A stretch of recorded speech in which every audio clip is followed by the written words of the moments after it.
চন্দ্রিমা ভট্টাচার্যের সঙ্গে যারা আন্দোলনকারীরা আজকে গিয়েছিলেন তাদের কথোপকথন আপনাদেরকে শোনালাম এবং ইতিমধ্যে আপনারা জানেন যে আরজি করে চিকিৎসককে ধর্ষণ এবং খুনের ঘটনায় সন্দীপ ঘোষ আরজি করে প্রাক্তন অধ্যক্ষ তাকে সিবিআই এর তরফ থেকে গ্রেফতারি দেখানো হয়েছে এবং একই সঙ্গে টালা থানার ওসি অভিজিৎ মণ্ডলকেও গ্রেফতার করা হয়েছে এই একই ঘটনায় এবং এই ঘটনায় মোট 3 জন এই মুহূর্তে সিবিআই এর গ্রেফতারিতে। আমরা শোনাবো আপনাদেরকে সুকান্ত মজুমদার বিজেপি রাজ্য সভাপতি, তিনি এই বিষয় নিয়ে কি বলেছেন। টালা থানার ওসি এবং সন্দীপ ঘোষ এই দুজন গ্রেপ্তার হয়েছে। সন্দীপ ঘোষ আগেই গ্রেপ্তার ছিল, কিন্তু সেটা করাপশনের মামলায় ছিল, দুর্নীতির মামলায় ছিল।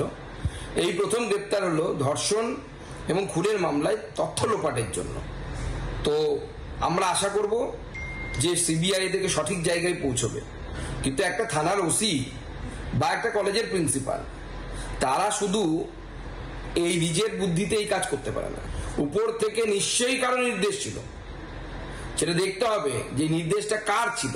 এবং আমার বিশ্বাস যে এই গ্রেপ্তার সবে শুরু হয়েছে, 1 দিয়ে কাউন্টিং শুরু হলো, 2 হলো, অপেক্ষা করুন, আরো যাবে, লম্বা হবে লাইন।